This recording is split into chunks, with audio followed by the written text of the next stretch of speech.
কলকাতা পুরসভার অধিবেশন কক্ষ বন্ধ রাখার প্রতিবাদের ঘটনায় নিউ মার্কেট থানায় লিখিত অভিযোগ দিল তৃণমূল কংগ্রেস। কালীঘাটে নিজের বাসভবনে দলনেত্রীর ডাকা বৈঠকে উপস্থিত থাকলেন না একাধিক কাউন্সিলর। দেবাশিস কুমার, তারক সিং, বাপ্পাদিত্য দাশগুপ্ত, কাকুলি সেন, অনিন্দ কিশোর রাউত, সুদর্শনা মুখোপাধ্যায় থেকে সদ্য বোরোর চেয়ারপারসন পদে ইস্তফা দেওয়া দেবলীনা বিশ্বাস। 137 জন কাউন্সিলরের মধ্যে এতজন কাউন্সিলরের অনুপস্থিতিতে ফের চর্চা শুরু হয়েছে। সোমবার মেয়র পরিষদদের বৈঠকেও গরহাজির ছিলেন দেবাশিস কুমার, তারক সিং সহ 4 মেয়র পরিষদ।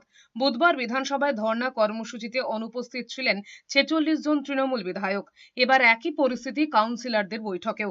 এরই মধ্যে বিজেপি কাউন্সিলর কার্যত হুঁশিয়ারি দিয়ে বলেছেন, বিজেপি দরজা খুলে দিলে মেয়র ফিরহাদ হাকিম বোর্ড বাঁচাতে পারবেন তো।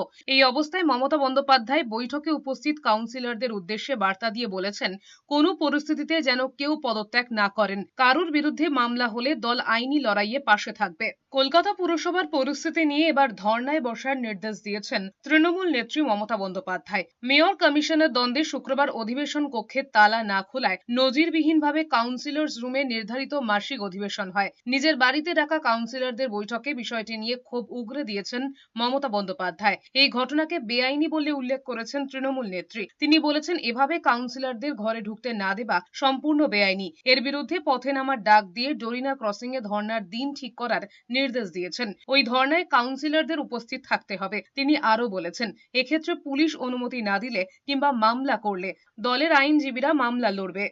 একটি চিঠি আমি জমা দিতে এসেছিলাম নিউ মার্কেট থানার কর্পোরেশন সংক্রান্ত।